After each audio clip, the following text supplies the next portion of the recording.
GBS 성경대학 흥미진진한 성경의 역사 구약편에 대해서 강의하도록 하겠습니다. 흥미진진한 성경의 역사 구약편. 구약편이 있다는 것은 신약편도 기다리고 있다는 겁니다. 그래서 오늘은 먼저 구약의 역사에 대해서 함께 살펴보도록 하겠습니다. 기독교는 본질적으로 역사적 종교입니다. 그래서 무속 신앙하고 달라요. 하나님의 계시를 기록한 성경은 어떤 생각이나 상상 가운데 주어진 게 아닙니다. 하나님의 계시는 인류의 역사적인 상황, 곧 이스라엘이라는 역사적 상황 가운데 있던 나라와 예수 그리스도라는 역사적 실존 인물을 통해 우리에게 주신 겁니다. 따라서 하나님의 계시는 이 역사적 배경과 분리해서 생각할 수 없어요. 오히려 그 역사 안에서 바르게 이해할 수 있어요. 역사 안에서. 물론 성경의 역사가 현대인들이 말하는 세상의 역사와 모든 면에서 같다는 건 아닙니다. 일반 역사가는 시대의 모든 사실들을 가급적 충분히 객관적으로 서술합니다. 어느 편에 서 있든지 객관적으로 받아들일 수 있도록. 하지만 성경의 역사가들은 그렇지 않아요. 그들은 홀리 히스토리, 거룩한 역사, 곧 하나님의 특정한 목적을 위하여 특정한 백성을 어떻게 다루셨는지를 기록하고 있기 때문입니다.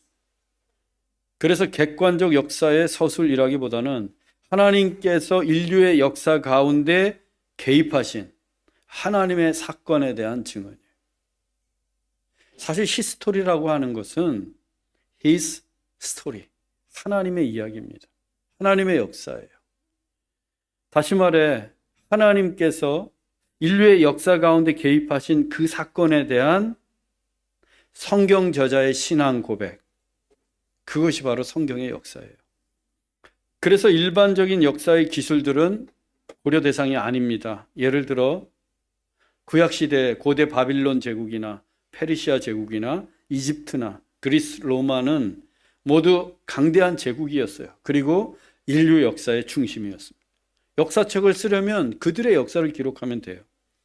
하지만 성경에는 그들이 오직 아라비아 사막 언저리, 그 작은 나라인 이스라엘과 세상에 별로 알려지지 않은 하나님이 말씀하시기를 가장 작은 민족인 그 이스라엘과 관련되었을 때에만 그 제국들의 이름이 등장을 합니다.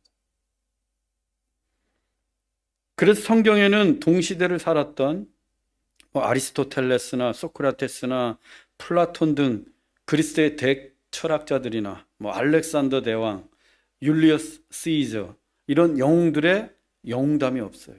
이름은 등장할 수 있어. 가이사 아구스토 이렇게 등장할 수는 있는데 그들의 영웅담은 기록되지 않았어요. 그 대신 성경은 어떤 인물에 집중하고 있는가? 아브라함, 모세, 다윗, 이사야 등 하나님의 말씀을 받은 사람들과 하나님이 택하신 사람들, 그리고 그 말씀이 육신이 되신 예수 그리스도에 관하여 집중하고 있습니다. 세상 역사의 관심은 그 세계를 움직이는 지혜, 권력, 부, 권세에 있어요. 그러나 하나님의 역사는 구원에 있어요. 성경의 역사는 그래서 구원의 이야기입니다. 하나님께서 죄인을 구원해 가시는 역사, 그래서 성경의 역사를 구속사라고 부르는 거예요. The History of Redemption, 구속사입니다. 성경은 처음부터 끝까지 하나님이 죄인들을 구원해 가시는 역사를 기록한 책이에요. 다만 그 역사가 인류의 역사와 함께 맞물려서 돌아간다는 거예요. 이 거룩한 역사의 범위는 방대합니다. 하나님이 천지를 창조하신 태초부터 또 새하늘과 새 땅이 이루어지는 마지막 날까지, 즉 세상의 처음과 끝 전부를 이야기하고 있어요. 그 역사의 중심은 예수 그리스도입니다. 그래서 인류의 역사를 주전, 즉 BC, 주전은 주님 이전이란 뜻이에요. Before Christ. 그리고 주후, AD로 나눕니다. 교회만 그런 게 아니라 인류의 역사가 BC와 AD로 나누고, 즉 그리스도 이전과 이후로 나뉩니다. 예수 그리스도가 인류 역사의 분수령, 분기점, 중심이라는 의미예요. 그래서 성경도 그 예수 그리스도를 중심으로 구약과 신약으로 나누고 있는 거예요. 구약은 그리스도의 오심을 바라보고 예언하고 예비한 책이라면, 신약은 그리스도의 생애와 죽음과 부활을 이야기하고 또 그 사실들이, 그 진리들이 초대교회를 통해 어떻게 진행되고 열매를 맺었는지를 역사적으로 기록한 책들입니다. 모든 역사책들은 흥미로워요. 저는 지금도 요즘에는 현대 한국사를 보고 있어요. 90년대 이후요. 80년대 후반부터 90년대 이후 21세기까지의 한국의 역사. 근데 모든 역사는 어떤 책이든지 흥미롭습니다. 흥미로워요. 제가 사도행전을 강의할 때는 로마의 역사책을 많이 봤어요. 일반 역사가들이 기술했던 책들을. 그런데 그 역사책들이 너무 흥미진진해요. 그런데 그것보다 더 흥미진진한 역사가 성경의 역사예요. 왜? 하나님의 초월적인 역사를 다루고 있기 때문에. 인류의 역사, 세상의 역사에서 볼 수 없는 하나님의 초월적인 능력과 개입을 기록하고 있는 책이기 때문입니다. 따라서 인류의 역사 속에서 기록된 성경, 중요한 사실이에요. 인류의 역사 속에서 기록된 성경. 그 성경의 역사를 이해하는 것은 성경의 메시지를 바르게 이해하는 것과 같습니다. 성경의 역사를 모른다면 그 메시지를 우리가 바르게 이해할 수가 없어요. 모든 텍스트는 컨텍스트 안에 있는 건데, 그 컨텍스트의 중심은 바로 히스토리, 역사이기 때문입니다. 이 시간에는 그래서 먼저 구약의 역사를 살펴보겠어요. 성경의 역사를 아는 것은 하나님의 계시를 이해하는 데 매우 중요한데, 먼저 구약의 역사입니다. 첫 번째, 창조. 성경은 창조의 이야기로 그 역사를 시작해요. 창세기 1장 1절입니다. 태초에 하나님이 천지를 창조하신. 성경은 하나님의 존재나 하나님이 어떤 분이신지 증명하고 있지 않아요. 그냥 하나님께서 이 세상을 창조하셨다, 이 선언으로 시작합니다. 성경의 첫 구절은 역사의 시작을 알리는 거예요. 이 세상 역사의 시작, 그리고 하나님께서 그 역사를 만드시고 주도해 가신다고 선언하고 있는 것입니다. 태초에 하나님이 천지를 창조하신. 비로소 역사가 시작되는 거예요. 그리고 그 역사, 인류와 우주의 역사를 주도해 가시는 분이 하나님이시다라는 선언이에요. 이 같은 하나님의 창조 이야기는 그 다음에 빛으로, 또 하늘과 땅으로, 일월 성신으로, 그리고 식물과 동물을 창조하시는 것으로 계속해서 다음 단계로 이어지고 마지막에 사람을 창조하는 것으로 끝나게 됩니다. 그런데 우리는 태초가 언제인지 그 창조 연대를 확인할 길이 없어요. 창세기에서, 창조 기사에서 말하는, 창세기에 기록된 창조 기사에서 하루, 즉 하루가 24시간임을 확인할 방법도 없습니다. 특히 첫째 날, 둘째 날, 셋째 날의 시간은 측량이 불가능해요. 왜? 해와 달이 만들어진 때가 넷째 날이기 때문입니다. 하루 24시간은 태양의 공정과 지구의 자전으로 이루어지는 거예요. 그런데 그 태양과 지구가 언제 만들어졌는가? 넷째 날 만들어졌다니까요. 그러면 첫째 날, 둘째 날, 셋째 날의 하루가 24시간인지 아닌지 우리는 확인할 방법이 없습니다. 정말 첫째 날이 수십억 년이 될 수 있어요. 이 천체 물리학자들이 말하는 빅뱅 터진 때가 수백억 년 전일 수도 있어요. 그 첫째 날, 둘째 날, 셋째 날이 언제인지 우리는 알 수 없어요. 그래서 창조, 태초라고 하는 그 시점이 언제인지 확인할 길은 없습니다. 또 아담의 연대도 정확하게 언제인지 알 수 없습니다. 간혹 그 성경에 기록된 족보를 따라서 아담의 연대를 계산하는 경우가 있어요. 누가 몇백 년 살고 막 이거 계산해서.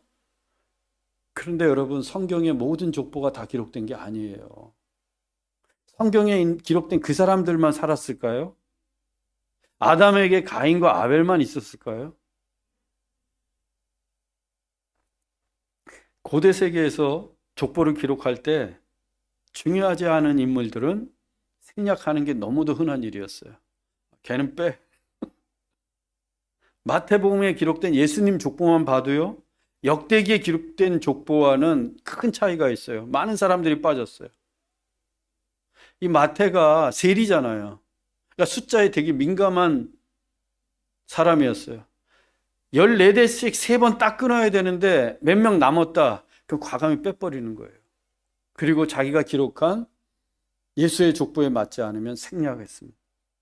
족보의 기록 목적과 맞지 않으면 언제든지 생략할 수 있었어요. 그게 오류가 아니에요. 그게 그 시대의 족보를 기록하는 문화요 관습이었다는 거예요. 하나님께서 성경을 기록하실 때 역사 속에서 기록하셨다고 그랬어요. 역사. 그것은 그 시대의 문화와 배경과 관습을 하나님이 인정하시고 그 사람들을 택하여 기록하셨다는 거거든요.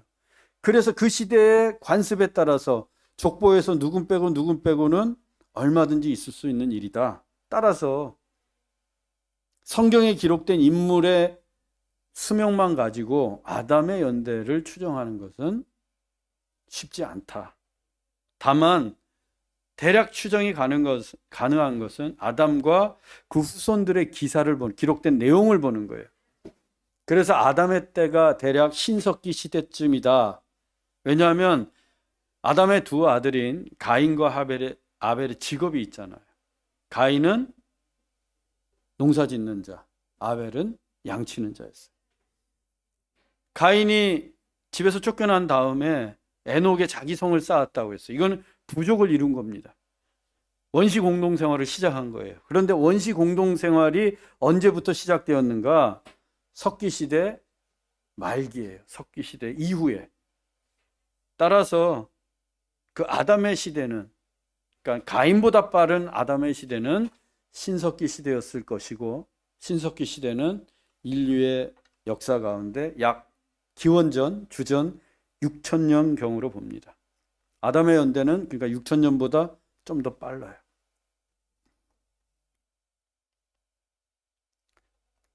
다음은 이제 아브라함.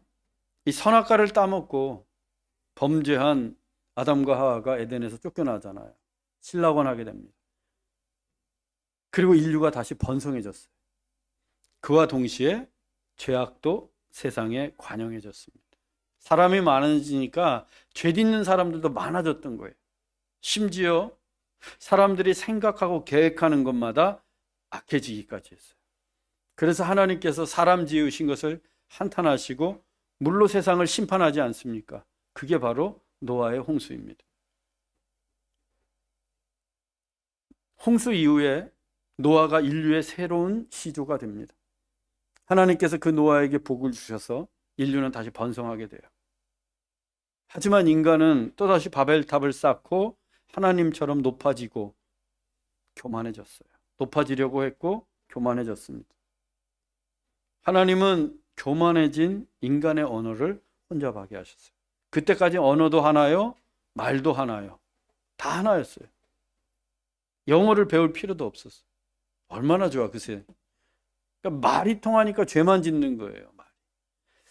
호주가 그런 면에서 좀 좋은 것 같아. 말이 잘 안 통하니까 죄 짓는 것도 좀 적지 않을까.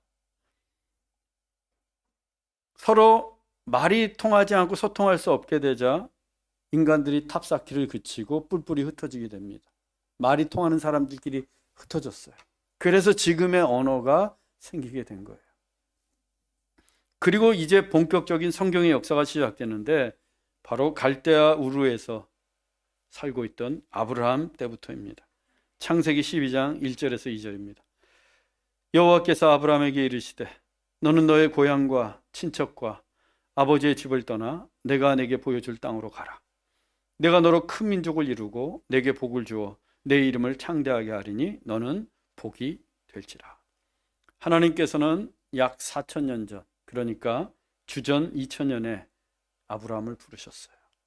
아브라함이 뭘 잘해서 부르신 게 아니에요. 그의 집안은 우상을 만들어 팔던 집안이에요. 그런데 그 아브라함을 부르셨어요. 그리고 사명과 비전을 주십니다. 고향을 떠나 내가 보여줄 땅으로 가라는 거였어요. 그러면 하나님께서 아브라함에게 내가 땅도 줄 거고 너로 큰 민족을 이루게 하겠다라고 약속하셨습니다. 이것이 이스라엘 역사의 시작이에요. 하나님은 아브라함과 하신 약속을 그의 아들 이삭과 또 손자 야곱에게 확증하셨습니다. 이들 믿음의 조상의 시대는 청동기 시대예요. 청동기 시대. 청동기 시대는 주전 3,500년부터 주전 500년 사이입니다. 굉장히 길어요. 그러니까 3,500년 전부터 5,000년, 500년 주전. 아브라함과 이삭과 야곱이 주전 2000년 시대의 사람이기 때문에 청동기 시대 한복판을 관통하고 있었어요. 이 아브라함의 손자 야곱에게 12아들이 있었는데 이들이 바로 12지파의 조상이 됩니다. 12지파. 근데 하나같이 정말 우리 눈에 보기에 이 12지파의 조상이라고 하는데 믿음이 신실했던 자가 하나도 없어요. 정말. 그런데도 하나님께서는 아브라함과 하신 약속을 이루시기 위해 그 12아들을 12지파의 조상이 되게 하십니다. 하지만 이들은 인생 말년을 약속의 땅 가나안에서 살다가 묻힌 게 아니에요. 야곱의 아들인 요셉이 애굽의 총리로 있을 때 가나안 땅에 큰 흉년이 들어서 전부 다 애굽으로 이민 오게 되지 않습니까? 그러다가 애굽에 눌러 앉아 살게 되다가 결국에는 애굽에서 다 죽게 됩니다. 그 후 야곱의 자손들은 430년 동안 애굽에 살면서 큰 민족을 이루게 돼요. 하나님의 약속이 하나 성취되는 거예요. 학대를 하면 할수록 이스라엘 자손은 더 많아져요. 애굽 사람들보다 더 많아져요. 다른 이유가 없어요. 하나님이 축복하셨기 때문에. 바로가 죽이려고 얼마나 애를 썼습니까? 막 산파들마다 히브리 사나이가 타나면 다 죽여라. 나일강에 던져라. 그래도 살아요. 그래도 많아져요. 하나님이 이루어 가시기 때문에. 세상이 아무리 강박하고 또 하나님의 계획을 막으려고 해도 막을 수 없습니다. 하나님이 주도해 가시면. 요셉을 알지 못하는 자가 왕이 되면서부터 아주 혹독한 고난과 박해를 받게 돼요. 큰 민족은 이루었는데 바로 출애굽의 역사가 거기서부터 움터오기 시작하는 거예요. 고난과 학대 속에. 우리가 가끔 인생을 보면 고난과 학대의 기간이 있어요. 그것은 출애굽의 새로운 여명이 시작되는 거예요. 여명이. 출애굽의 뜻이요. 엑소더스잖아요, 영어로. 근데 그 본래의 뜻은 뭐냐? 길 밖의 길이에요. 광야에 길이 없잖아요. 하나님의 길만 있는 거예요. 구름 기둥과 불 기둥으로 인도해 가시는 길, 길 밖의 길, 엑스호도스, 길 밖의 길. 고난과 핍박이 오면 우리 눈에는 길이 안 보이는데 하나님께서 엑스호도스, 길 밖의 길을 이끌어 가세요. 그래서 고난과 우리가 받게 되는 역경들은 때론 축복의 서명입니다. 하나님이 새로운 길로 인도해 가시는 출발점이 되는 거예요. 애굽 땅에서 430년간 살다가 혹독한 고난과 학대를 받았던 이스라엘 민족들에게 이제 출애굽의 서명이 시작됐어요. 이스라엘이 그 바로의 앞자에 신음하고 하나님께 기도합니다. 구원을 호소해요. 우리 좀 구원해 달라고. 하나님께서 그 소리를 들으시고 하나님은 아브라함과 맺은 언약을 잊지 않으셨어요. 마지막 남은 언약이 어떤 거죠? 약속의 땅을 주시겠다는 거예요. 큰 민족은 이루었어요. 두 가지인데 아브라함과 약속하신 게 내가 너로 큰 민족을 이루고 약속의 땅을 주겠다. 이제 그들을 약속의 땅으로 이끌어내시기만 하면 돼요. 하나님은 그 언약을 잊지 않으셨고 마침내 이스라엘을 애굽 땅에서 이끌어내기로 작정하십니다. 그리고 미디안 광야에서 이름 모를 양치기 노인으로 살고 있던 모세를 시내산에서 부르셨어요. 그런데 그는 본래 애굽의 왕자였습니다. 히브리 산의 아이였긴 했지만 애굽의 공주에게 입양된 왕자로 The Prince of Egypt 40년을 살았어요. 그러다 애굽 사람 하나를 죽이고는 살인자가 되어서 미디안 광야로 숨어들었습니다. 그리고 또다시 40년이 지나고 80세 백발의 노인이 되었을 때 불타는 떨기나무 가운데서 하나님을 만났던 거예요. 하나님께서 그 모세에게 바로에게로 가서 이스라엘 백성들을 애굽에서 이끌어내라고 말씀하십니다. 모세는 왕자도 아니에요. 그렇다고 뭐 군대가 있는 것도 아니에요. 마른 막대기 하나뿐인 빈털터리 80세 백발의 노인. 우리 눈으로 볼 때는 아무 쓸모없는 그 모세였어요. 그 양도 자기 양이 아닙니다. 장인 이드로의 양이에요. 아무것도 없는 그 모세를 하나님이 택하시고 바로에게 보내신다는 거예요. 그 모세가 얼마나 무서워요. 나는 가진 것도 없고 힘도 없고 다 늙었는데 안 가겠다고 얼마나 하나님께 때를 씁니까? 그러니까 하나님이 막 모세의 지팡이를 뱀이 되게 하셨다가 다시 지팡이가 되게 하셨다가 야 가슴속에 손 넣어봐라 또 빼봐라 그러면 막 이게 문둥병에 걸렸다가 다시 고쳐졌다가 그런 기사와 표적을 계속해서 행하시면서 제발 좀 가라 제발 좀 가라 종용하십니다. 결국 하나님께 순종한 모세가 바로에게로 가서 하나님의 말씀을 전해요. 바로가 콧방귀 끼죠. 거지 몰골을 하고 나타난 모세와 아론은 모세보다 나이가 더 많아. 와가지고 하나님이 우리 이스라엘 백성들을 애굽에서 이끌어내 광야에서 제사하라고 했습니다. 보내주소서. 웃기지 마. 내가 너 지금 당장 죽이지 않은 것만 해도 감사하게 생각해. 그러지 않았겠어요. 천하의 바로가 당대 최강의 나라 애굽의 왕 바로가. 그런데 하나님은요, 사람이 아무리 방해하고 막아서도 당신의 계획을 반드시 이루시는 분이에요. 바로가 아무리 강팍한 마음을 먹어도 하나님은 이루시는 분입니다. 애굽 땅에 10가지 재앙을 내리셨고 마침내 이스라엘 백성들을 애굽 땅에서 이끌어내십니다. 그때가 주전 1280년경이에요. 1280년. 출애굽을 한 이스라엘 자손들이 홍해를 건넙니다. 그리고 광야길을 가게 돼요.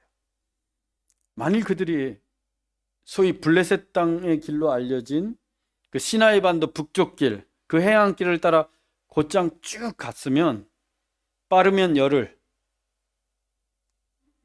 아무리 쉬다 가다 해도 넉넉 잡아 한 달이면 가나안에 도착할 수 있습니다. 길이로 치면 860km밖에 안 돼요. 하지만 그들은 물이 없다고, 먹을 게 없다고 불평과 원망을 늘어놓고 심지어 돌을 들어 모세를 치려고까지 했습니다. 그들의 광야 시간이 길어지는 이유예요. 여러분, 내 인생의 계획들이 자꾸 길어지고 미뤄지는 이유가 어디에 있는가? 원망하고 불평하잖아요. 길어져요. 네 마음대로 한번 해봐 그래.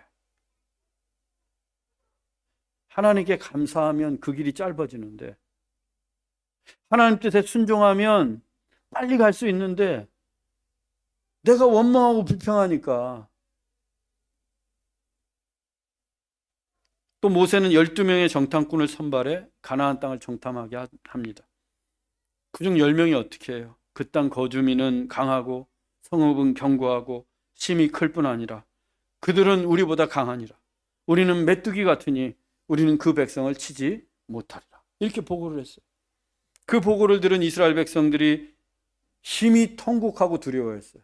너무 무서워가지고 막 울어요. 가나안 땅이 그 앞인데 이제. 그런데 나머지 2명의 정탐꾼 여호수아와 갈렙이 그 땅 거민을 두려워하지 말고 하나님을 신뢰하십시오. 여러분, 그들은 우리 밥입니다. 우리가 이길 수 있습니다. 이렇게 보고를 했는데 이스라엘 백성들이 어떻게 했어요? 돌을 들어가지고 여호수아와 갈렙을 치려고 했어요. 헛소리 한다고. 진리를 말하는 사람들은 때때로 세상에서 돌 맞을 수 있어요. 바울이 복음을 전하다가 돌 맞았잖아요. 얼마나 맞아서 죽을 뻔했습니다. 스데반이 진리를 전하다가 돌에 맞아 죽었어요.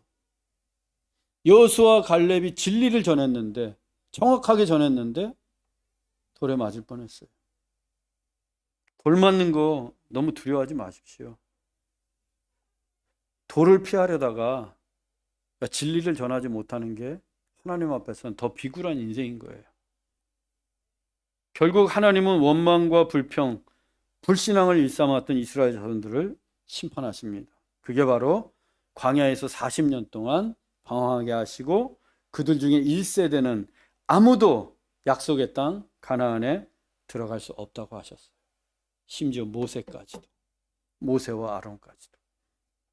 그렇게 1세대 이스라엘은 가나안에 들어가지 못했고 광야에서 다 죽었습니다. 광야에서.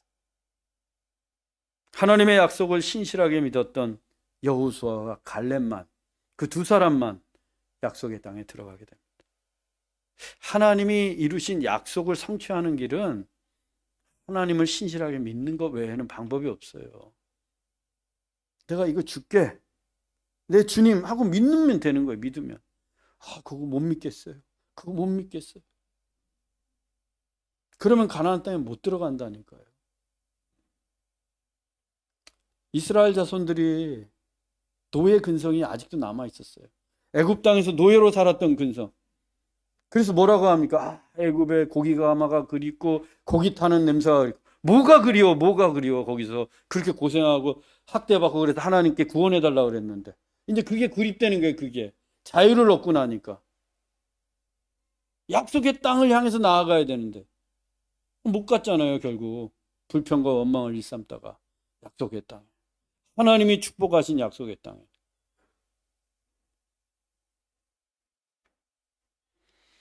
광야 생활 40년을 마무리할 즈음 이스라엘은 요단강 모압 평지에 진을 칩니다. 200만 명이 넘는 거대한 민족이 모압 평지에 딱 진을 쳤어요. 이제 그 요단강만 건너면 가나안 땅이에요.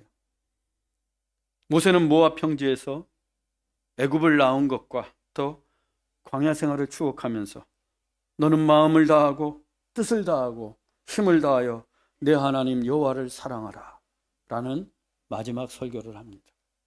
그 설교가 신명기에 기록되어 있어요. 신명기는 모세가 모압 평지에서 했던 마지막 설교집이에요. 설교. 사사기 강해가 끝나면 제가 신명기 강의를 할 생각입니다. 약속의 땅을 기다리면서.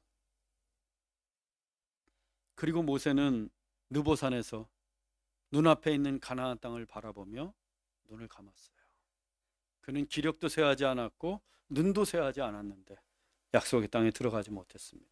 그러나 하나님은 사랑하는 모세에게 가나안 땅을 다 보여주셨어요. 이제 됐다. 너 수고했어. 이제 쉬어도 돼. 이제 전쟁해야 되는데 그 전쟁은 여호수아에게 맡기고 이제 편하게 좀 쉬어라. 하나님과 대면했던 모세는 그렇게 세상을 떠났고 신명기가 막을 내리게 됩니다. 그 다음 가나안에 이제 정착하게 되는데 모세의 후계자는 여호수아였어요. 모세의 뒤를 이어 여호수아가 이스라엘을 이끌어가게 됩니다. 하지만 출애굽의 영웅 홍해를 가르고 하늘에서 불과 우박을 떨어뜨렸던 모세가 죽자 여호수아는 물론 온 이스라엘이 두려워했어요. 그때 하나님께서 여호수아에게 이같이 말씀하십니다. 여호수아 1장 6절입니다. 강하고 담대하라. 너는 내가 그들의 조상에게 맹세하여 그들에게 주리라 한 땅을 이 백성에게 차지하게 하리라. 여호수아는 자신이 없었어요. 모세가 이렇게 손을 들고 있어야지 전쟁에서 이길 수 있는데 그 모세가 이제 죽었잖아요. 과연 저 강성한 가나안 족속과 싸워서 우리가 차지할 수 있을까? 두려웠어요. 여호수아도 두렵고 이스라엘 백성들도 두려웠어요. 그때 하나님 말씀하십니다. 강하고 담대하라. 너는 내가 그들의 조상에게 맹세하여 그들에게 주리라 한 땅을 이 백성에게 차지하게 하리라. 하나님은 여호수아와 이스라엘 백성들에게 용기를 주셨고 그 증거로 이스라엘 백성들이 홍해를 건널 때처럼 하나님의 초자연적인 역사로 요단강을 건너게 됩니다. 제사장들이 요단강에 발을 탁 내밀자 그 물이 멈춰버리잖아요. 그것도 그때가 시기적으로 요단강에 물이 가득 찰 텐데, 가장 많을 텐데, 그들이 믿을 수 있도록 하나님 또 역사하셨어요. 요단강을 건너자 그들 앞에 버티고 선 게 견고한 여리고성이었습니다.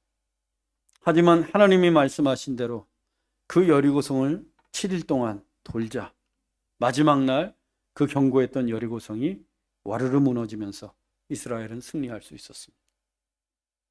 그러나 그 승리감에 도취되어 가지고 아간이 어떻게 해요? 하나님이 그 노획물 다 없애버리라고 그랬는데 자기 장막 밑에 감췄다가 그 다음 전쟁인 아이성 전투에서 패하게 됩니다. 아이성은 아주 작은 성이에요. 여리고성에 비하면 비할 바가 안 돼. 근데 그 전쟁에서 졌어요. 이스라엘이 처음 전쟁에서 진 거예요. 불순종하니까 그 쉬운 싸움에서 지는 거예요. 여러분, 순종하면 아무리 어려운 싸움도 우리가 이길 수 있어요. 순종하면 여리고성도 이길 수 있어요. 근데 불순종하면 우리가 만만하게 보았던 거, 아무것도 아니라고 여겼던 싸움에서도 여지없이 지고 맙니다. 여지없이. 일반 스포츠에서도 그렇잖아요. 방심하면 상대가 아무리 약해도 지게 되는 거예요. 하물며 영적인 전쟁이겠습니까? 그 다음 이스라엘이 이제 회개하고 하나님 앞에 다시 돌아오죠. 그래서 모든 전쟁에서 승승장구하게 됩니다. 그러다가 마침내 가나안 땅에 들어가 정착하게 돼요. 이때가 대략 철기시대 초기, 주전 1406년경입니다. 철기시대 초기예요. 그리고 여호수아가 이제 제비를 뽑아서 지파와 족속별로 가나안 땅을 분배합니다. 근데 그 땅도 싸워서 차지해야 되는 거예요. 싸워서. 그리고 여호와를 경외하며 온전함과 진실함으로 그를 섬기라. 오직 나와 내 집은 여호와를 섬기겠노라.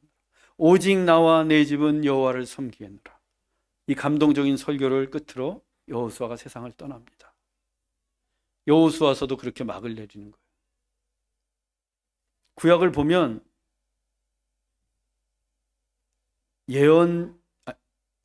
유언적인 설교들이 있어요. 지금 모세의 설교, 신명기도 그렇고 지금 오직 나와 내 집은 여호와를 섬기겠노라. 이것도 유언적인 설교예요. 여호수아가 죽고 나자 이스라엘은 어떻게 됩니까? 곧 불신앙의 모습을 드러내요. 목사의 존재가 교회에서 중요한 이유는요, 목사가 대단한 사람이어서가 아니에요. 영적인 리더이기 때문입니다. 여러분들의 그 영성을 같이 모아서 주님께로 이끌어가는 존재이기 때문이에요. 뭐 잘나서 그런 게 아니라. 여호수아가 죽자, 그들의 영적인 리더가 죽자 이스라엘은 곧장 불신앙에 빠지기 시작합니다. 그래서 가나안 족속을 다 쫓아내지 못했어요. 금요 예배 설교 때도 말씀드렸지만 그들과 타협하고 그들을 두려워하고 그들의 부도덕한 문화와 우상을 받아들여요. 하나님 명령에 불순종합니다. 이 같은 그들의 상태를 단적으로 표현한 구절이 있어요. 사사기 21장 25절입니다. 사람이 각기 자기의 소견에 옳은 대로 행하였더라. 옳은 일을 행했다는 뜻이 아니에요. 내가 생각하기에 옳다고 여기는 거. 사람이 다 틀려. 근데 이 사람은 A가 옳다고 그러고 이 사람은 B라고 옳다고 저 사람은 C라고. 그 자기 옳은 대로, 자기가 옳다고 여기는 대로 행했다는 거예요. 하나님 말씀이 중요한 게 아니라 그게 사사기, 사사시대에 나타났던 사람들의 행태였어요. 이스라엘은 하나님의 뜻대로 살았던 게 아니라 자기의 소견대로, 자기의 욕망대로, 자기 마음이 원하는 대로 살았던 거예요. 하지만 영적인 타락은 곧 이방 족속의 침입으로 이어졌고 그때마다 하나님은 사사를 세워 그들을 구원해 주십니다. 그걸 기록한 게 사사기예요. 사사기. 즉 이스라엘의 타락, 이방 족속의 압제, 그리고 하나님의 구원. 타락, 압제, 구원의 순환이 사사기에 반복돼요. 특히 하나님은 사사를 통해 이스라엘을 구원하시는데 에훗, 드보라, 기드온, 입다, 삼손 등이 바로 하나님이 쓰신 유명한 사사들입니다. 사사시대가 끝나고 왕정시대가 시작됩니다. 사사시대에서 왕정시대로 넘어가는 그 과도기에 아주 유명한 선지자가 있어요. 사무엘 선지자입니다. 사무엘은 사사이자 선지자이자 제사장이었어요. 사무엘은 이스라엘의 회복을 위해서, 타락한 이스라엘의 회복을 위해서 미스바에 다 모아서 회개와 구국의 기도를 합니다. 그래서 잠시 이스라엘의 신앙이 회복되는 듯 했어요. 사무엘 선지자 때문에. 그런데 사무엘이 늙어서 그의 아들들을 사사로 세웁니다. 근데 그 아들들이 뇌물 받고 판결을 굽게 하는 거예요. 뇌물 받으면 죄 없다 그러고. 아버지처럼 살지 못했어요. 그러자 이스라엘 백성들이 다 늙은 사무엘을 찾아와서 우리에게도 왕을 세워달라고 요구를 합니다. 사사 못 믿겠다는 거예요. 이제 네 아들 못 믿겠다. 우리에게도 왕을 세워달라. 하지만 그들에게는 이미 왕이 있었습니다. 이스라엘의 왕은 하나님이셨어요. 애굽을 나올 때부터 그들의 왕은 하나님이셨어요. 수백 년 동안 이스라엘은 하나님이 통치하시는 신정 국가였습니다. 그래서 사무엘이 이스라엘 백성들을 꾸짖고 쫓아냈어요. 돌려보냈어요. 그런데 이들도 요지부동이에요. 날마다 사무엘을 찾아와 요구를 합니다. 우리에게 왕을 주소서, 왕을 주소서. 결국 하나님께서 왕을 세울 것을 허락해 주셨어요. 그래서 초대 이스라엘의 왕이 된 인물이 베냐민 지파의 사울입니다. 사울. 그때가 주전 1050년경이에요. 예수님 태어나시기 약 1000년 전. 베냐민 지파는 12지파 중에서 가장 작은 지파. 그리고 사울의 집안은 기스 가문은 또 가장 작은 가문.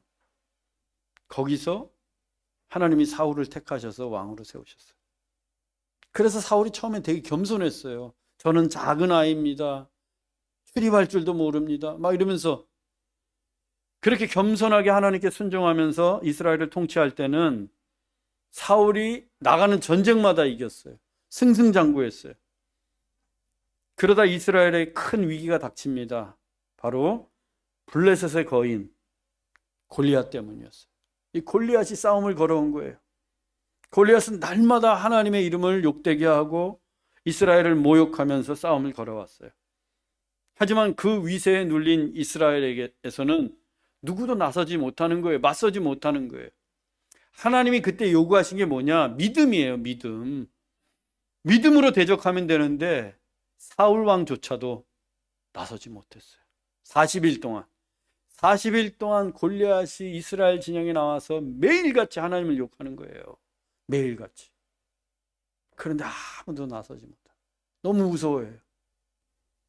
그때 부모님 심부름으로 형들에게 뭐 빵, 치즈 이런 거 주러 온 소년이 있었어요.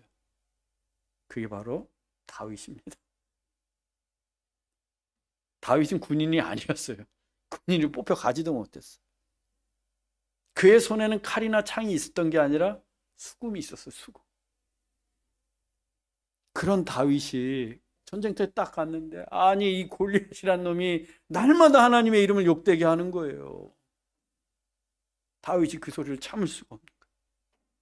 그래서 하나님의 이름으로 골리앗이 욕한 그 하나님의 이름으로 골리앗을 향해 나아갑니다.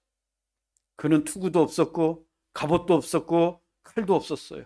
그의 손에는 오직 작은 물맷돌 몇 개뿐이었습니다.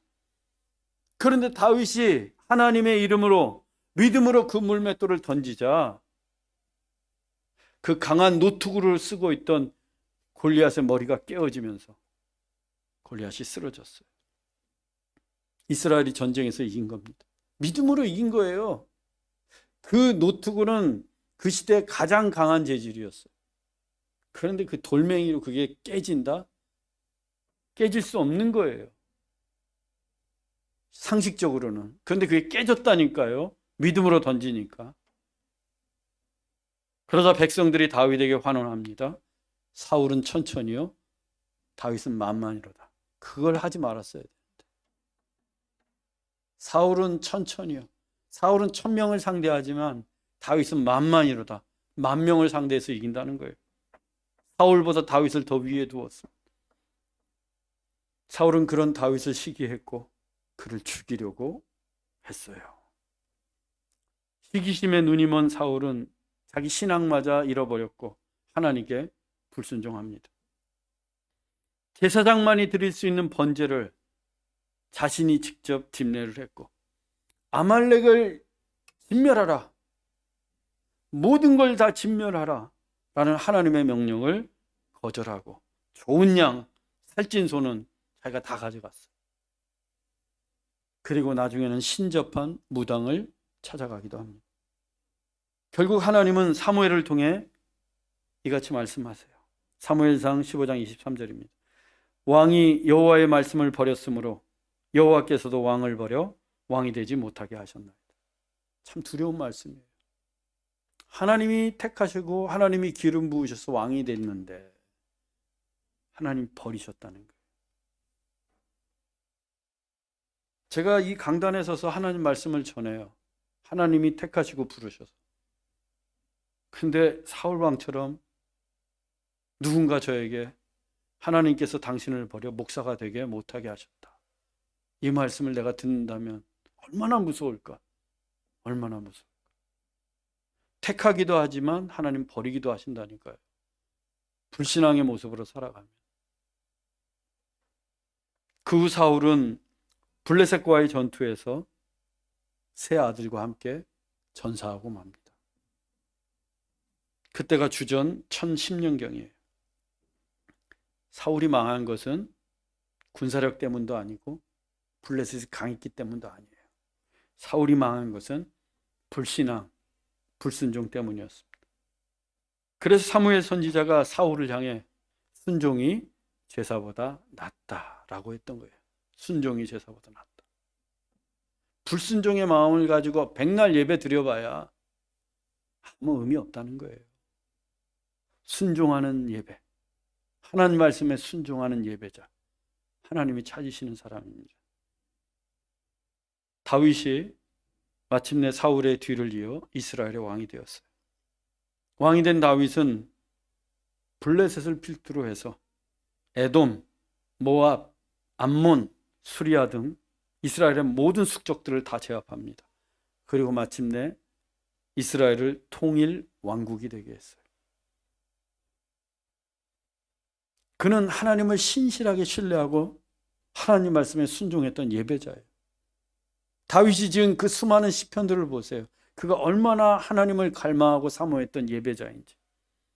그 다윗과 하나님은 늘 동행하셨고 다윗이 전쟁을 할 때마다 승리했습니다. 사무엘서를 읽어보면 다윗이 전쟁할 때마다 하나님께 기도해요. 하나님, 지금 올라갈까요? 지금 치러 갈까요? 지금 나아갈까요? 응답을 받고 나아가는 거예요. 그러면 반드시 이겨요. 그래, 지금 가. 지금이야, 지금. 그러면 다윗은 적이 아무리 많아도 하나님 말씀에 순종하고 나가요. 백전백승이라니까요. 물론 다윗이 밧세바의 불륜과 또 아들 압살롬의 반역으로 위기의 순간도 있었습니다. 그럼에도 불구하고 그의 왕국은 점점 더 강성해 갔어요. 왜? 다윗은 자기가 실수하고 죄를 짓고 실패했을 때 어김없이 하나님 앞에 참회했기 때문입니다. 자기 잘못을 누군가 지적해주면 바로 하나님 앞에 무릎을 꿇고 참회했어요. 시편 53편을 읽어보세요. 성령님, 제발 나에게서 떠나지 마소서. 정직한 영을 새롭게 하소서. 그러면서 하나님 앞에 다시금 예배자로 살기 원했어요. 그런 다윗의 나라를 하나님께서 강성하게 하셨습니다. 그리고 약속하셨어요. 내 자손 중에서 메시아가 올 것이다. 내가 내 위를 견고하게 하며 내 자손 중에서 메시아가 오리라. 그 다윗의 뒤를 이어 솔로몬이 왕이 되었습니다. 솔로몬은 왕이 된 이후에 하나님께 기도하기를 지혜를 달라고 그랬어요. 하나님이 1000번제를 드리잖아요. 솔로몬이 왕이 된 다음에. 번제가 얼마나 번거롭습니까? 그래서 번제예요. 그 양 잡아야 되죠. 가죽 벗겨야 되죠. 내장 다 씻어야 되죠. 그리고 불에 태워야 되죠. 이게 번제예요. 그걸 1000번, 1000번제를 드렸다니까요, 솔로몬이. 누구에게 배웠겠어요? 아버지에게 배운 거예요. 아, 신실한 예배자가 되어야 되겠다. 우리 아버지가 신실한 예배자가 됐으니까 하나님이 저렇게 크게 쓰시고 나라가 부국해지는구나. 그래서 자기도 1000번, 1000번제를 드렸어요. 그래서 하나님이 감동받으시고 내가 뭐 해줄까? 네 소원 말해봐. 백지수표 딱 내미셨잖아요, 하나님이. 네가 말하는 대로 내가 다 이루어 줄게. 그런데 솔로몬이 지혜를 달라고 그랬어요. 지혜를. 하나님이 참 멋진 분인 게, 야, 네가 부도 구하지 않고 장수도 구하지 않고 지혜를 달라고 하는구나. 내가 네가 구하지 않은 부와 지혜도 부와 장수도 다 줄게. 건강도 다 줄게. 엄청나게 축복하셨어요. 전에도 말씀드렸지만 그래서 솔로몬 시대에 은은 취급도 안 했어요. 솔로몬이 쓰는 숟가락, 젓가락, 의자, 강대상 다 금이야. 하나님이 얼마나 축복해 주셨습니까? 그리고 솔로몬은 자기 아버지 다윗의 소원이었던 성전을 건축하게 됩니다. 또 솔로몬의 지혜를 얻기 위해서 주변 국가들이 줄을 지어 찾아왔어요. 그렇게 다윗과 솔로몬 시대를 거치면서 이스라엘은 태평성대를 누렸고 당대 최강의 나라를 이룰 수 있었습니다. 열왕기상 4장 20절에서 21절입니다. 유다와 이스라엘의 인구가 바닷가의 모래같이 많게 되매 먹고 마시며 즐거워하였으며 솔로몬이 블레셋 사람의 땅과 애굽 지경에 미치기까지 모든 나라를 다스림으로 그 나라들이 조공을 바쳐 섬겼더라. 이게 솔로몬 시대의 영광이에요. 인구도 굉장히 많아졌지만 애굽까지 블레셋까지 그 사이에는 모든 나라들 솔로몬이 다 다스렸어요. 그 나라들이 솔로몬에게 조공을 바칩니다. 줄을 서서. 그 시대에 솔로몬이 기록한 성경이 잠언서예요. 잠언. 여호와를 경외하는 것이 지혜의 근본이다. 지혜를 얻고 보니까 그 지혜가 무엇을 향하게 되는가? 하나님을 경외하는 것으로 향하게 되는 것. 그걸 깨닫고 잠언서를 기록했어요. 그런데 이 천하의 솔로몬도 말년이 좋지 못했습니다. 그는 부하고 화려한 삶을 살면서 처와 첩을 무려 1000명이나 거느리게 돼요. 그 중에 수많은 이방 여인들까지 거느리게 됩니다. 이방 여인을 들이면서 이방의 우상, 이방의 산당까지 짓고 하나님에게서 점점 멀어져 갔어요.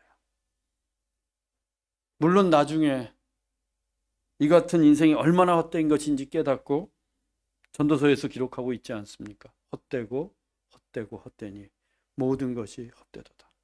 내가 살아보니까, 내가 이토록 부와 화려함을 살아보니까 헛되다. 해 아래 새 것이 없느니라. 하지만 그와 같은 헛된 삶은 치명적이었습니다.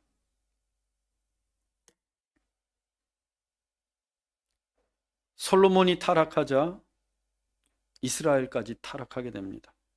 결국 솔로몬이 죽고 나자 이스라엘은 남과 북으로 두토막이 나고 말았어요.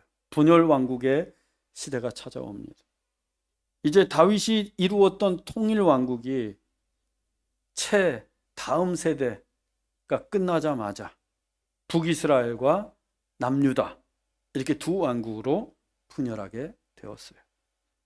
북이스라엘은 여로보암이 첫 번째 왕이 되었고 남유다는 솔로몬의 아들인 르호보암이 왕위를 이어갔습니다. 그때가 주전 930년경이었어요. 북이스라엘의 첫 번째 왕인 여로보암은 본래 솔로몬의 신하였습니다. 솔로몬의 신하예요. 근데 이 반역을 했습니다. 솔로몬이 죽고 나자 12지파 가운데 북쪽에 있는 루벤, 시므온, 이사갈, 스불론, 단, 납달리, 갓, 아셀, 므낫세, 에브라임 등 10지파를 규합을 해서 반역을 해서 북이스라엘을 세우고 자기가 왕이 돼요. 12지파 중에 10지파를 흡수했다니까요. 여로보암도 대단한 사람이에요. 그러고 보면 남유다는 유다와 베냐민 지파 둘만 남았어요. 근데 사실 당시 베냐민 지파의 세력은 굉장히 미약했어요. 없는 거나 마찬가지였어요. 그래서 사실상 남유다 왕국에는 유다만 남은 거예요. 유다만 홀로. 베냐민 지파는 아주 미미했습니다. 북이스라엘이 10지파, 지파 수로 보나 그 지파의 땅을 다 가져간 거거든요. 면적으로 보나 남유다에 비해서 월등히 크고 강성했습니다. 그래서 정통성이 없어요. 반역을 했잖아요. 일단 여로보암은 다윗의 후손, 즉 왕족이 아니었습니다. 그리고 무엇보다 이스라엘 신앙의 근간인 예루살렘 성전이 없어요. 그 북쪽 땅에는. 예루살렘은 유다 지파 관할 안에 있었습니다. 북이스라엘에 속하지 않았어요. 그래서 절기 때가 되면 이 북이스라엘 지파에 속한 주민들이 6월절이 되면 어디로 와요? 예루살렘으로 오는 거예요. 성지순례를. 절기 때만 되면 초막절, 오순절 예루살렘으로 순례를 옵니다. 그러다 그냥 남유다에 주저앉는 사람들도 있었어요. 많았어요. 북쪽 땅에 있으면서 예루살렘을 그리워합니다. 우리가 한국 땅을 그리워하는 것처럼. 그 때문에 이 여로보암이 한 가지 악한 꾀를 내는데, 일단 예루살렘으로 순례 가지 마. 그 대신 내가 성전 만들어 줄게. 그리고 그리심산에 예루살렘 성전을 대신하는 제단을 쌓고 또 베델에까지 성소를 세웠어요. 하나님이 제단을 다른 곳에 두지 말라고 하셨거든요. 그것은 곧 하나님 반역하는 것과 똑같아요. 성전은 예루살렘에만 있어야 됐어요. 그 시대에는. 그런데 더 큰 문제는 뭐냐? 바로 이 그리심산의 제단과 베델에 있는 성소에 금송아지를 갖다가 탁 놓은 거예요. 열왕기상 12장 28절입니다. 두 금송아지를 만들고 그리심산 베델 무리에게 말하기를 너희가 다시는 예루살렘에 올라갈 것이 없도다. 이스라엘아 이는 너희를 애굽 땅에서 인도하여 올린 너희의 신들이라. 하나님은 우상을 만들지 말고 그것들에게 절하지 말라고 말씀하셨는데 감히 여로보암은 송아지를 만들어 이것이 애굽에서 인도하는 하나님이라고 지금 이야기하고 있습니다. 바로 이 일 때문에 여로보암이 성경에서 계속해서 이스라엘을 범죄케 한 자, 여로보암의 죄. 열왕기상 읽어보면 계속 그 이야기 나오잖아요. 여로보암의 죄, 여로보암. 이 죄예요. 우상을 숭배하고 만든 죄. 여로보암이 죽은 후 28년이 지나고 주전 881년에 이제 오므리가 새로운 북이스라엘 왕이 됩니다. 그리고 수도를 사마리아로 정했어요. 그리고 그 오므리의 아들이 누구냐면 성경에서 가장 악한 왕 아합이에요. 이 아합은 이방 여인인 이세벨과 결혼을 합니다. 그러면서 이스라엘은 더 큰 어려움에 빠져요. 왜? 이세벨이 왕궁에까지 바알 선지자를 두고 아합과 함께 바알을 숭배하며 하나님의 선지자들은 다 죽였기 때문이에요. 아주 악한 여인이죠. 사악한 여인이었습니다. 이때 하나님께서 한 선지자를 세우시는데 그가 바로 기적의 선지자 엘리야입니다. 엘리야는 아합을 향해 그의 종교적인 타락을 책망했습니다. 그리고 갈멜산에서 바알과 아세라 선지자 850명과 함께 대결하잖아요.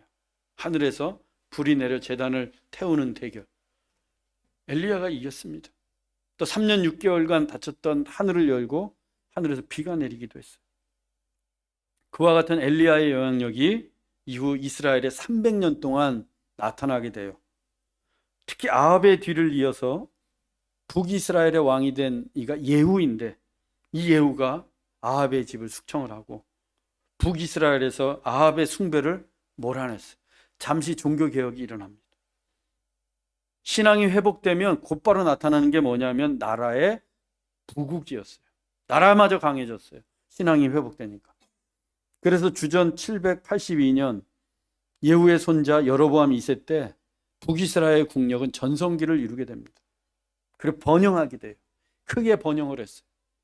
그런데 그 번영이 사치를 불러왔고 사치는 곧 방종과 타락을 불러오게 됩니다. 그들은 여호와의 율법을 멸시했고 가난한 자를 질밟았고 겸손한 자를 무시했고 아버지와 아들이 한 창녀를 찾아다니며 하나님의 거룩한 이름을 더럽혔습니다. 그리고 거짓 신들에게 미혹되었어요. 성경에 기록된 내용이에요. 여호와의 율법을 멸시했고 가난한 자를 짓밟았으며 겸손한 자를 무시하며 아버지와 아들이 한 창녀를 찾아다녀 하나님의 거룩한 이름을 더럽혔고 거짓 신들에게 미혹되었다. 그때 하나님께서 아모스 선지자를 세워 다음과 같이 말씀하십니다. 아모스 5장 21절에서 24절입니다. 너희는 내게 번제나 소제를 드릴지라도 내가 받지 아니하리라. 오직 정의를 물같이 공의를 마르지 않는 강같이 흐르게 할지어다.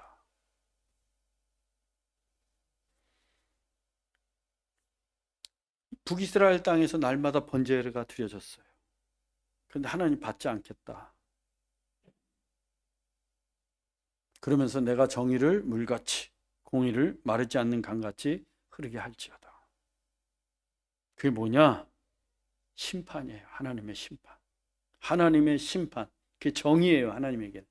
결국 영적으로 타락하고 하나님을 불순종하고 하나님에게서 멀어졌던 북이스라엘의 국력은 날로 쇠락해 갔고 결국 주전 722년에 아수르에 의해서 완전히 멸망을 당하게 됩니다. 북이스라엘이 사라지게 됐어요. 아수르가 북이스라엘 땅을 지배하고 나서 펼친 정책이 혼혈 정책이었어요. 아수르가 그 당시 중동의 패권자였는데 이쪽 나라에서 잡아온 남자, 여자를 이쪽에 보내면 혼혈이 일어나고 또 이쪽에 있던 사람들을 다른 제국에 보내서 또 혼혈을 일으키고 그래서 사마리아 땅이 더럽혀진 거예요. 사마리아. 그러면 남유다는 사정이 좀 나았는가? 아닙니다.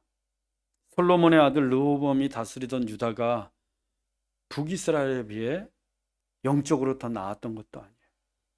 왜냐하면 그들은 하나님을 믿으면서 또 가나안 종교에 가증한 일도 같이 행했어요. 하나님을 완전히 버린 건 아니에요. 하나님을 믿으면서 우상을 숭배했고 하나님을 믿으면서 물질을 쫓았고 하나님을 믿으면서 가나안 족속들의 우상과 문화까지 받아들였어요. 그러나 남유다에서 두 번의 종교 개혁이 일어납니다. 중요해요. 두 사람, 히스기야와 요시야입니다. 히스기야 왕 때와 요시야 왕 때. 왕이 된 히스기야는 이사야 선지자와 미가 선지자의 도움으로 종교 개혁을 단행해요. 제일 먼저 성전을 수리했습니다. 그 전까지 성전이 완전히 회파돼 가지고 그리고 성전의 문도 다시 열었어요. 예배도 잘 드려지지 않았어요. 그리고 아수르의 우상들 다 제거해 나가면서 백성들에게 회개를 촉구했습니다. 한참 그러고 있는데 아수르가 쳐들어온 거예요. 아수르는 북이스라엘을 멸망시켰던 나라거든요. 굉장히 강성합니다. 예루살렘을 다 포위했어요.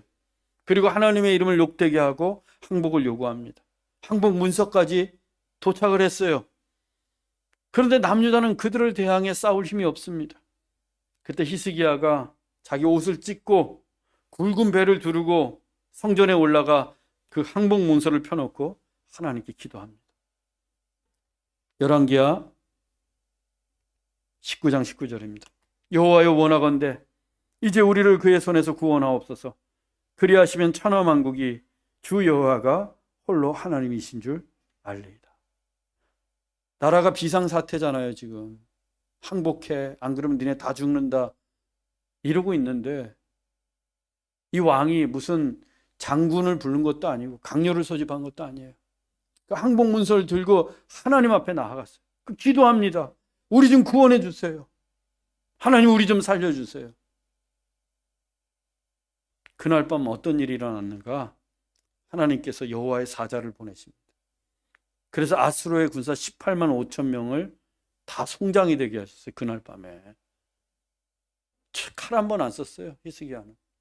성전에서 기도만 했는데 아침에 눈 떠보니까 다 죽었다니까요. 18만 5천 명이 다 전사했어요. 그런 히스기야도 병에 걸렸습니다. 이사야 선지자가 와서 하나님이 그러시는데 너 얼마 못 산대. 그때 히스기야가 어떻게 했어요? 그 유명한 면벽기도. 밥도 안 먹고 사람도 안 만나고 병만 보고 하나님께 기도했어요. 살려달라고. 눈물 흘리면서 기도했어요.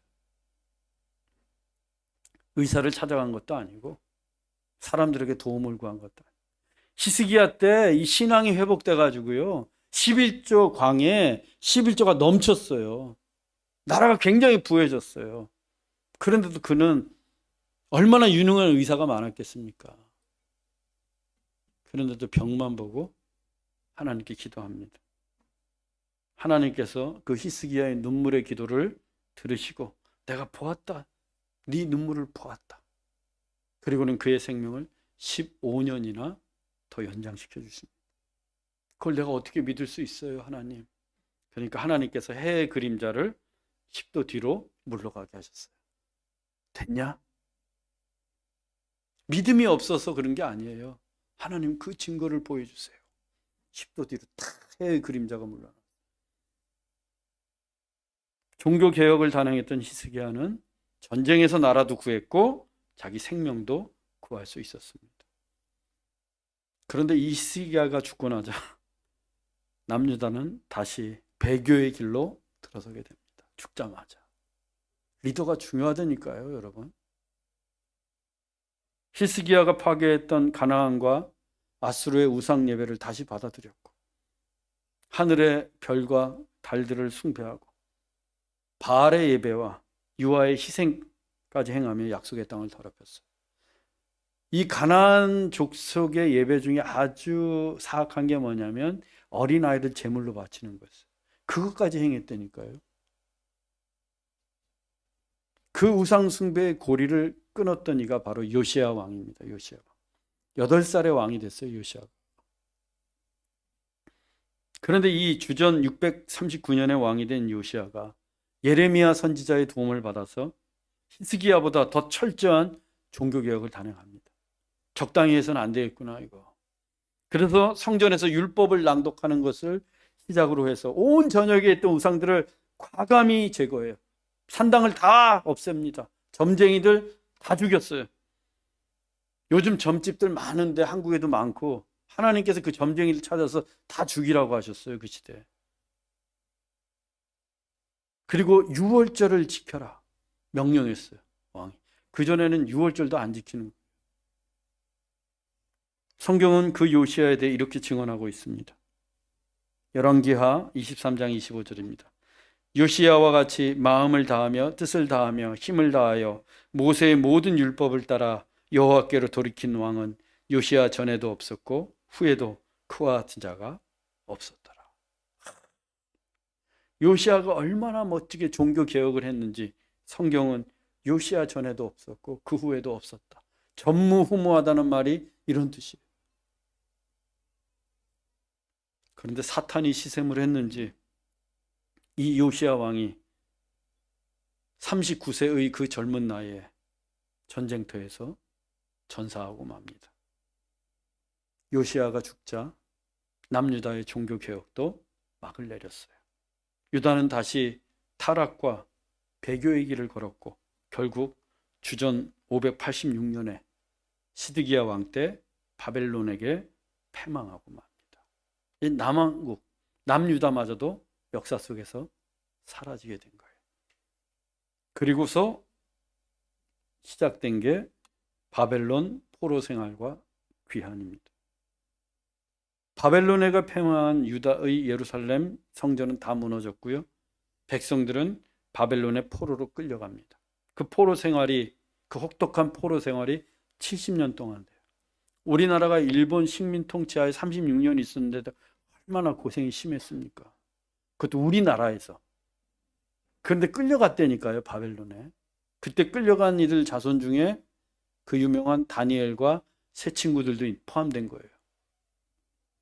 언제 끝날지 모를 바벨론 포로 생활에 서광이 비치기 시작한 것은 중동의 패권이 바벨론에서 페르시아, 즉 성경에는 바사로 되어 있는데 페르시아 제국으로 넘어갈 때였습니다.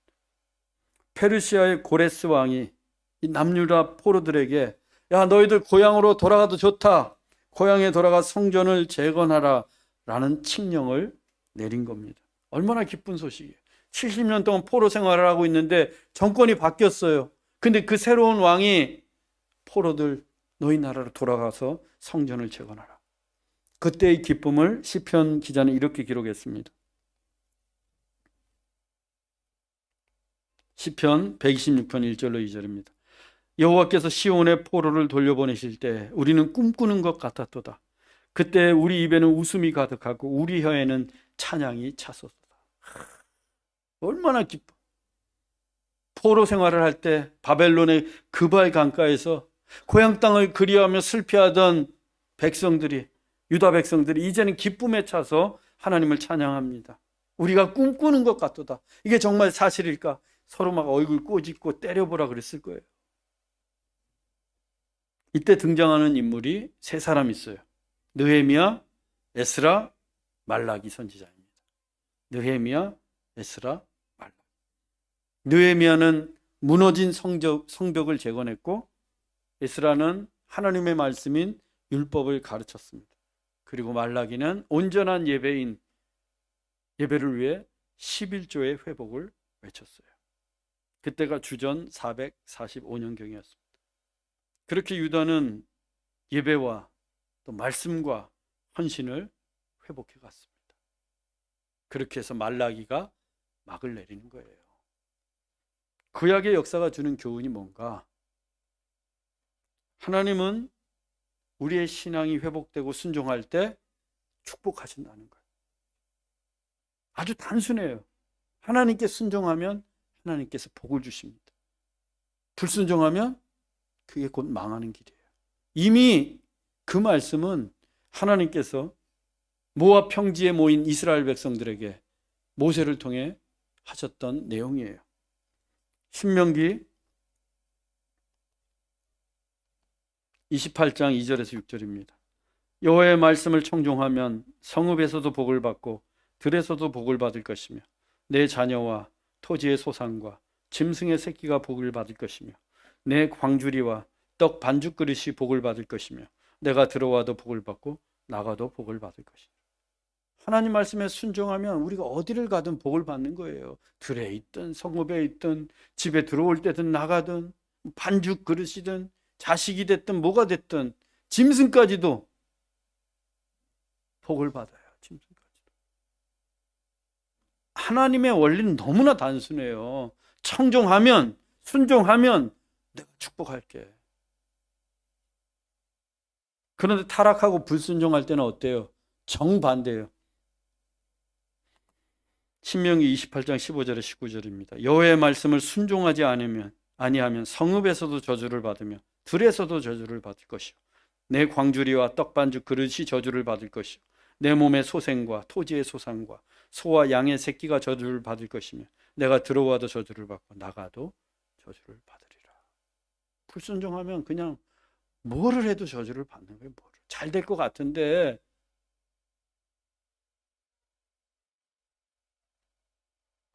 그래서 구약 전체의 역사가 우리에게 주신 메시지는 뭐냐? 하나님은 신앙이 회복할 때 축복하신다는 거예요. 여러분의 믿음이 회복할 때, 여러분이 하나님 말씀을 순종하려고 애쓸 때 하나님은 우리를 축복하신다. 이게 구약의 역사가 우리에게 던져주는 메시지입니다. 그 메시지를 그 구약의 지금 창조부터 쭉 말라기까지 흐름을 물론 중간에 아주 세세한 내용들이 있지만 다 좀 가지치기를 하고 역사적 흐름만 살펴봤어요. 그런데 일관되게 흐르는 메시지가 있잖아요. 불순종하면 벌받고 순종하면 복받는다. 너무 단순해요. 신앙은. 저는 여러분들이 구약의 역사를 통해 그 메시지를 교훈 삼아 하나님 말씀에 순종하기 원합니다. 그래서 하늘의 축복을 여러분들도 들어올 때나 나갈 때나 성읍에 있을 때나 들에 있을 때나 다 받게 되기를 예수 그리스도의 이름으로 축원합니다.